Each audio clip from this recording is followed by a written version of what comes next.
Ambedkarnama committed है social justice के लिए, गरीबों के लिए, मानवीय अधिकारों के लिए। इसलिए ये इस बहस को आपके बीच लेकर जाना जरूरी है। जात के हिसाब से मुआवजा, ये है मामला हिंदुस्तान भारत की हकीकत। धार्मिक संस्थाओं को सरकार बेच रही है ना सर। हाँ, ये बेच रही है, तो इसीलिए तो इंदिरा जी हमें याद आ रही है। अच्छा। हमें इंदिरा जी कोई लुभाव में याद नहीं आ रही है। हाँ। उनके कम से याद आ रही है। उन्होंने सचमुच पट्टे दिए थे और वो सचमुच उनको पोजीशन मिला था पट्टों को, दलितों को, इसलिए हमें आज वो याद आ रही है। उन्होंने सूदखोरी का अंत किया था और सूदखोर जेल में जाता हमने देखा, और दलित फिर निश्चिंत होकर अपना भैंस पालता था। तो वहां पे कुछ पट्टे दिए गए थे इंदिरा जी के समय में ही 75-76 में। तो वो सौर भूमि कहते थे, उसमें सोरा निकल आता था। पहले वाटर लॉगिंग प्रॉब्लम था, किसानों ने उस वाटर लॉगिंग को दूर करके उसे एग्रीकल्चर योग्य बना लिया, पट्टेदार किसान है। अब आज का प्रशासन उन पट्टेदारों को कह रहा है ये सौर भूमि है, ये सार्वजनिक उपयोग की भूमि है, आपको कोई मुआवजा नहीं दिया जाएगा।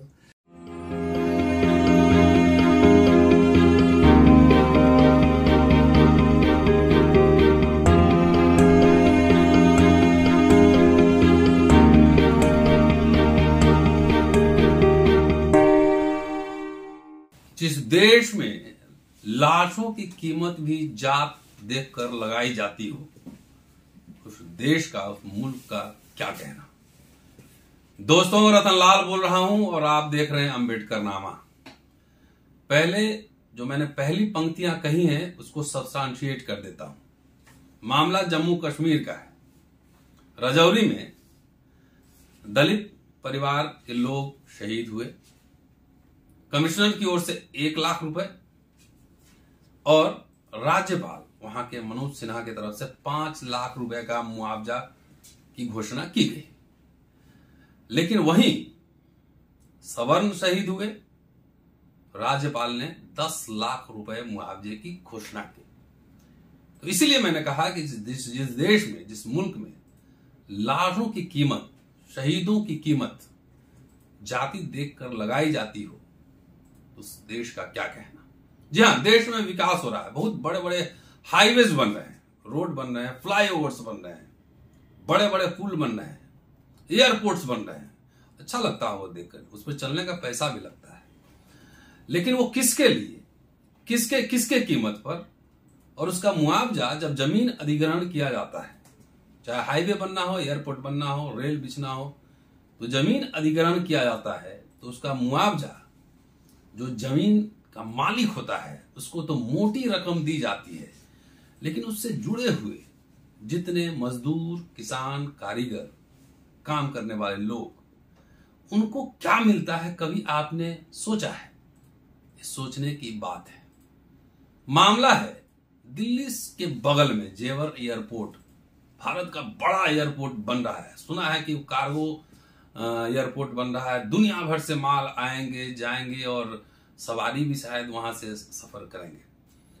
हजारों एकड़ जमीन वहां पर एक्वायर किया गया है और सुना है कि वहां पर जो जमीन के मालिक थे उनको मोटी मोटी रकम और रोड साइड बड़े बड़े जगह दिए गए हैं, और उस जमीन से जुड़े हुए जो लोग उत्पादन करते थे उनका क्या हाल है, इस एपिसोड में जानने की कोशिश करेंगे। हमारे साथ 2 खास मेहमान हैं। कल्याण सिंह जी हैं, एडवोकेट हैं, सामाजिक कार्यकर्ता हैं, गाजियाबाद में रहते हैं, और हेमंत राजन साहब, ये भी सामाजिक कार्यकर्ता हैं, रहते हैं गाजियाबाद में ही रहते हैं। गाजियाबाद में कल्याण सिंह साहब का ऑफिस है और ये नोएडा में रहते हैं। इनके घर के पास ही महज कुछ दूरी पर जेवर एयरपोर्ट का निर्माण कार्य बहुत ही तेजी से चल रहा है। क्या है वहां का हाल? दिल्ली देश की राजधानी से महज कुछ किलोमीटर दूर क्या है हाल, जानते हैं इस एपिसोड में। आप दोनों का स्वागत है सर अम्बेडकरनामा। Thank you. चलिए कल्याण सिंह साहब, आप ही से शुरू करता हूं। नाम तो बहुत ही ऐसा लग रहा है कि फॉर्मर सीएम ऑफ यूपी उनसे मिलता है ना बहुत लोगों। क्या है मामला, जरा समझाइए। आप ये मुद्दा उठा रहे हैं। जी, मैं एक सामाजिक कार्यकर्ता की हैसियत से या मित्रतावश किसानों के पास गया, उसी एरिया में जेवर के पास में। तो रोनेरा गांव है और जगह है जी। वहां पर 2 खास समस्याएं। एक तो जो हमारे शेड्यूल कास्ट के हलवाया किसान थे या लोहार थे, बढ़ई थे, इन लोगों के लिए विस्थापन के नियमों के मुताबिक कोई मुआवजा तय नहीं किया गया। केवल 1.5 लाख रुपया मनरेगा में मजदूरी और छोटे मोटे ट्रेनिंग देने का प्राविधान किया गया।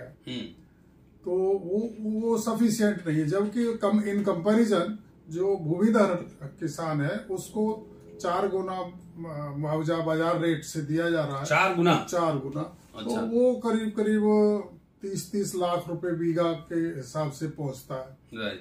हमारा जो मजदूर है पूरे वर्ष में मान लीजिए न्यूनतम मजदूरी भी कमाता है तो 1,08,000 कमाता है, और 30 वर्ष में सेवा काल में वो कम से कम 32 लाख रुपए कमाता। और उसके जो डिपेंडेंट्स हैं, जो पत्नी है और बच्चे हैं, पशुपालन करके करीब 40 लाख रुपए वो पशुपालन से कमाते। तो एक मजदूर की जो पूरी लाइफ की 72 लाख रुपए मजदूरी होती है। आप उसकी लाइफ, तो आपके पास फैक्ट्रियों को बंद करने में बीआरएस के नियम लागू करते हैं, तो आप बीआरएस के नियम के मुताबिक उसको भी 70 लाख 72 लाख रुपए दे दीजिए, जिससे वो संतुष्ट हो। एक्चुअल किसान तो वही है। वैसे तो जो भूमि है, भूमिधर की है, तो वो तो अपना 4 गुना मार्केट से ज्यादा पैसा मिलता है। किसी किसान में 50 बीघे 100 बीघे है तो 50 करोड़ 100 करोड़ तक पैसा पहुंच रहा है। तो इतनी बड़ी आर्थिक विषमता हो रही है। जो एक्चुअल किसान था वहां हल जोतता था, भैंस गाय पालता था, लोहार था, बढ़ई था, और चीज जो उससे एफिलेटेड थे कृषि यंत्रों से, उनको कुछ नहीं मिल रहा। दूसरा प्रॉब्लम यह है कि जो ग्राम समाज का लैंड है, जो सार्वजनिक उपयोग का जमीन होता था, जैसे पोखर था, रजवाया था और चकरोड था, वो भी एक्वायर हो रहा है। तो उसका मुआवजा सरकार अपने खाते में डाल ले रही है, जबकि वो मुआवजा कम से कम बाजार सरकार, केंद्र सरकार एक्वायर कर रही है ना? एक्वायर स्टेट गवर्नमेंट कर रही है। स्टेट गवर्नमेंट एक्वायर करके केंद्र को सौंप देगी। अच्छा। तो स्टेट गवर्नमेंट पैसा केंद्र से जा रहा होगा, पैसा केंद्र देगा। जो एजेंसी उस पर वो लगाएगी, इंस्टॉलमेंट करेगी, वो देगी। जो भी पॉलिसी इनकी हो, पीपीटी, उसमें पब्लिक प्राइवेट जो कर रहे हैं, तो वो गुप्त रहता है इनका क्या समझौता है उसके साथ कंपनी के, जो कंपनी लगा रही। तो अब जो हमारे आदमी को जो वो मिलना चाहिए, जो भूमिहीन है, कम से कम उनको उस ग्राम समाज की जमीन का ही मुआवजा अवार्ड कर दीजिए। या तीसरा है कि वहां पे कुछ पट्टे दिए गए थे इंदिरा जी के समय में ही 75-76 में, तो वो सौर भूमि कहते थे, उसमें सोरा निकल आता था पहले, वाटर लॉगिंग प्रॉब्लम था। किसानों ने उस वाटर लॉगिंग को दूर करके उसे एग्रीकल्चर योग्य बना लिया, पट्टेदार किसान है। अब आज का प्रशासन उन पट्टेदारों को कह रहा है ये सौर भूमि है, ये सार्वजनिक उपयोग की भूमि है, आपको कोई मुआवजा नहीं दिया जाएगा। और कुछ किसानों का मुआवजा उठा करके ट्रेजरी में जमा कर दिया, उनको नहीं दिया गया। और ऐसा अगले भी एपिसोड, वो जो इनका 72 स्टेशन बनेगा एयरपोर्ट का, उसमें और लिया जा रहा है, उसमें भी यही पॉलिसी है। तो ये हमारे सौर के जो पट्टे थे उनको इससे वंचित कर दिया गया। उसमें मैक्सिमम शेड्यूल कास्ट के लोग हैं, मैक्सिमम लेबर शेड्यूल कास्ट का है, जो भूमिहीन लेबर है, और बढ़ई है, नाई है, धोबी है, तेली है, तमोली है, जितनी कौमें गांव से कृषि से जुड़ी हुई थी, जो जिजमानी व्यवस्था से आज तक चली आ रही है हजारों साल से, और उसमें गट्ठा मुट्ठा पाती थी, मतलब शेयर ऑफ यील्ड पाती थी कटाई के बाद, नगद मजदूरी भी नहीं थी, तब से वो काम कर रहे थे। और आज जमींदारी उन्मूलन के बाद किसान अलग हो गया और मजदूर अलग हो गया, और हमारे किसान, हमारे जो मजदूर और किसान भाई जो पट्टेदार किसान है, उनको मुआवजा प्रॉपर नहीं दिया जा रहा। ये आपने कितने गांव का सर्वे किया है? मैं करीब 4-5 गांव का सर्वे कर चुका हूँ। अच्छा। और एप्लीकेशंस मैंने प्राइम मिनिस्टर तक को उसकी आता हूँ दे दिए। जी सर, कैसे हैं? बस कृपा है, ठीक ठाक। आप भी इनके साथ जा रहे हैं? हाँ, इनके साथ हमारी टीम है, एक छोटी सी टीम है। हाँ। तो क्या सर्वे किया आपने? उसमें यही करा के वाकई जो हमारे उनके छोटे छोटे मकान थे, उनके हिसाब से एक छोटा सा पीस ऑफ लैंड उनको मकान के लिए दिया गया है। जिसमें उनका मकान ही प्रॉपर नहीं बन पा रहा है। और जो उनकी नियति है दलित लोगों की। साहब लोगों को कहाँ जमीन मिला है घर के लिए? घर के लिए जमीन भी उसी ढंग से कि जैसे उनका डेवलप्ड प्लॉट जो है वो किनारे पे रखे गए हैं और दलित साथियों के जो है बहुत पीछे रखे गए हैं और बहुत छोटे प्लाट, उनमें एक नॉमिनल 2 कमरे का मकान भी कायदे से नहीं बन पाता। उसके लिए फिर वो वही काम कर रहे हैं जो उनकी नियति है। सैकड़ों सालों से वो साहूकार के कर्ज में दब जाते थे, जिनको कांग्रेस राज में विशेषकर इमरजेंसी के दौरान में इंदिरा जी ने जिन चीजों से मुक्ति दिलाई थी, सूदखोरी का अंत किया था, वो स्थिति दोबारा आई जा रही है। उस बेचारे को मकान चुको, वो चाहे छोटे गांव में छोटे मकान में रह रहा था, छप्पर वाले में रह रहा था, उसके सामने एक सहन होता था छोटा सा। अब जो जमीन उसे मिली है उसमें सहन लायक भी कोई जमीन नहीं है, तो वो कर्जा लेकर के दोबारा कुछ और जमीन उसको लेनी पड़ रही है, तब जाके उसका वो सहन, उसका रहने का ठिकाना ठीक से बन पा रहा है। वो भी पता नहीं कैसा बन पाएगा। तो ये विकराल पोजीशन वहां दलितों की और अति पिछड़ा लोगों की, जिनकी भी जमीन वो जो गांव में जो थे, जो सपोर्ट एग्रीकल्चरर्स थे, उनको वहां मिल रही है। और इतनी ये बुरी हालत है। और जैसा कि साहब ने बताया यही स्थिति है कि उनको प्रॉपर मुआवजा नहीं दिया। आप दोनों साथ आंदोलन चला रहे हैं? आंदोलन कहें या एक कार्य तो कर ही रहे हैं उनकी सेवा का।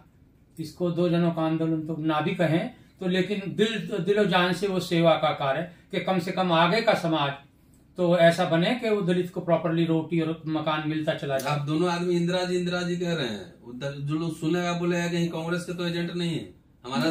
प्रामाणिक है उसमें ये तो हकीकत कह रहे हैं हम। इंदिरा जी ने जब इंदिरा जी ने वो पॉलिसी लागू करी है तो उसमें क्या कोई ऐतिहासिक मोदी सरकार बेच रही है ना, तो इसलिए अभी अब नेता लोग नहीं बोल रहे हैं इसमें ना। वो एक अलग बात है। इंदिरा जी ने नो डाउट कौन सा उससे अस्वीकार कर देगा। इंदिरा जी सार्वजनिक संस्थाओं को सरकार बेच रही है ना सब। ये बेच रही है तो इसीलिए तो इंदिरा जी हमें याद आ रही है। हमें इंदिरा जी कोई लुभाव में याद नहीं आ रही है, उनके कम से याद आ रही है। उन्होंने सचमुच पट्टे दिए थे और वो सचमुच उनको पोजीशन मिला था पट्टों को, दलितों को, इसलिए हमें आज वो याद आ रही है। उन्होंने सूदखोरी का अंत किया था और सूदखोर जेल में जाता हमने देखा, और दलित फिर निश्चिंत होकर अपना भैंस पालता था। इन्हीं जो जमींदार टाइप किसान है, इन्हीं के खेतों से वो अपना पशु का चारा लाता था और पशुओं पालता था। उसके दिन अच्छे कटने लगे थे। सन 1975 के बाद एक नया युग शुरू हो गया था दलितों का। उधर शहरों में पढ़े लिखे दलित बच्चों को नौकरियां मिल रही थी बैंक्स में और सरकारी उपक्रमों में, जो आज धड़ल्ले से बेचे जा रहे हैं। तो हम इंदिरा जी का नाम लेंगे, किसी तीसरे का लेंगे? ये हकीकत है सर। ये बताइए, हकीकत को जरूरत है क्या है? मस्जिद की ना मस्जिद की नमाज हक अदा होगी खुले मैदान में साकी। ये शेर आज हकीकत बन रहा। तो ये इसमें हम कैसे डरें? जो सच्चाई तो कम से कम हम अब तो कह सकते हैं। जब हम जो है थोड़ा कुछ छोटी मोटी जॉब्स में या छोटे मोटे दूसरे कामों से कुछ संभल गए हैं, तो आज का दलित तो कम से कम शहरी दलित तो कुछ कहने की स्थिति में है। तो इसलिए हमारी जबान सच्चाई की तरफ थोड़ा निकलने की का प्रयास भर कर रही है। और उसमें इंदिरा जी का नाम ज्यादा आ जाता, कांग्रेस पार्टी का नाम थोड़ा ज्यादा आ जाता। बाकी हमें किसी से कोई गरज नहीं। इसमें ये बताइए, आप लोग सर्वे कर रहे हैं, वहां पे लोगों से मिल रहे हैं और ये सब आंकड़े जुटा रहे हैं, तो उसका कोई आंकड़ों का लिस्ट बनाया है आपने? जी, हमने 2-3 गांव के लोगों से मिलके उनके एप्लीकेशन लेके साइन करके गवर्नमेंट को बताया। आपको एडवोकेट भी है इसलिए? एडवोकेट है, हमारा एडवोकेट्स का एसोसिएशन है जी। और उन सब ने डिस्कस किया। हमने कहा इसको फोरम पे उठाया जाए। अपने प्राइम मिनिस्टर को लिखा है, कृषि मंत्री को लिखा है, नेता विपक्षी दल को लिखा है, खड़गे साहब को लिखा है। तो जैसा भी होगा उसमें उनका हमारा मतलब है आवाज उठाओ जी। Knock the door. Social activist तो यही कर सकता है ना। उत्तर प्रदेश में ओपोजिशन में सपा है, बसपा भी बहुत प्रभावी है और बहन जी का घर वहां से थोड़ी दूर पर है, मतलब ज्यादा दूर नहीं है। तो क्या उधर से कोई सियासी गलियारों से इसकी कोई गूंज सुनाई दे रही है कि चुप बैठे हैं लोग? पॉलिटिकल तो साइलेंस है वहाँ काफी उस तरह से। अखिलेश जी को अखिलेश जी के कुछ वर्कर हैं वहाँ पे, वो उठा रहे हैं इसको। आपने लिखित ज्ञापन दिया है? हाँ, हम लोगों ने वकीलों के एसोसिएशन ने लिखित ज्ञापन दिया। अखिलेश यादव और नहीं, इनको प्राइम मिनिस्टर को। अखिलेश को नहीं, हमने अथॉरिटीज को दिया है, प्राइम मिनिस्टर को दिया है, नेता विपक्षी दल को दिया है, खड़गे सब जब उसमें लोग। नहीं, उत्तर प्रदेश एक्वायर कर रही है जमीन सरकार तो वहाँ के ओपोजिशन लीडर, बहन जी बड़े लीडर है ना, वो कोई बात कहेंगी, बहन जी संसद में भी उठा सकती हैं। इस पे चर्चा बहस आगे बढ़ सकती है। मुख्यमंत्री जी को हम भेज रहे हैं ओपोजिशन, वो तो सरकार रिक्वायर कर ही रहे हैं। सवाल है मुद्दा तो बनाएगा ओपोजिशन बनाएगा ना, तो ये आप अखिलेश जी को और बहन जी को भी आप उसमें शामिल करें, तभी एड्रेस करेंगे उनको भी, है ना। थोड़ा कोशिश दरअसल हमने करी सर, बहन जी को बात वही आती है कि हमारा मिलने का इत्तेफाक नहीं हुआ, हमने मिलने की कोशिश करी, हम लखनऊ गए और तुम्हारा वहां मिलने का चांस जो है नीलबटे सन्नाटा के जैसा है, वहां मिलना बेहद मुश्किल काम है। उनके जी तो ये बात है, वो तो ये बात है, अब आना अब तब आना, और यहाँ ऐसे थोड़ी मिला जाता है। रिप्रेजेंटेशन मेल से भेज दीजिए या रिप्रेजेंट आप जो है मेल से भेज दीजिए और रजिस्टर्ड पोस्ट भी भेजिए कि रिकॉर्ड पे रहे तो कि हमने भेजा है। नहीं वो करेंगे, आपका सजेशन उचित है, ये काम भी किया जाएगा। हम लोग तो छोटे मोटे लोग, हमारा काम तो raise the voice knock the door, एक सिस्टम है। चलिए बहुत अच्छा काम कर रहे हैं। देखिए आज की दुनिया में गरीबों के लिए, जो मजदूर हैं उनके लिए लड़ना बहुत आसान काम नहीं है, बहुत मुश्किल काम है। आपको सत्ता से टकराना पड़ता है, शायद सबसे कठिन काम है। हाँ, तो ईमानदारी से किया जाए तो। हम एट्रोसिटीज के केसेस लड़ते हैं, हमारा वकीलों का पूरा संगठन है, जो एट्रोसिटीज के पीड़ित लोग हैं उनके तरफ से हम लोग केस लड़ते हैं। चलिए तो संगठन में एक दिन बुलाइए, आपके संगठन के लोगों के साथ एक प्रोग्राम करेंगे और पूरा शूट करेंगे। देखिए दिल्ली के आसपास से कोई गोदी मीडिया आपको ये खबर नहीं पहुंचाएगा, या कोई भी मीडिया नहीं पहुंचाएगा, क्योंकि इसमें व्यूज ज्यादा नहीं आएंगे, लोग ज्यादा देखेंगे नहीं। लेकिन अम्बेडकरनामा कमिटेड है सोशल जस्टिस के लिए, गरीबों के लिए, मानवीय अधिकारों के लिए, इसलिए ये इस बहस को आपके बीच लेकर जाना जरूरी है। जात के हिसाब से मुआवजा, ये है मामला हिंदुस्तान भारत की हकीकत। पूरा वीडियो देखिए और कम से कम एनसीआर में तो फैला ही दीजिए कि कम से कम उस गांव के लोग भी देखे, सुने, समझे, इस पे चौक चौराहा पर बहस हो। शुक्रिया, देखते रहिए अम्बेडकरनामा। जल्दी मिलता हूं अगले एपिसोड में। आप दोनों का बहुत बहुत शुक्रिया। Thank you.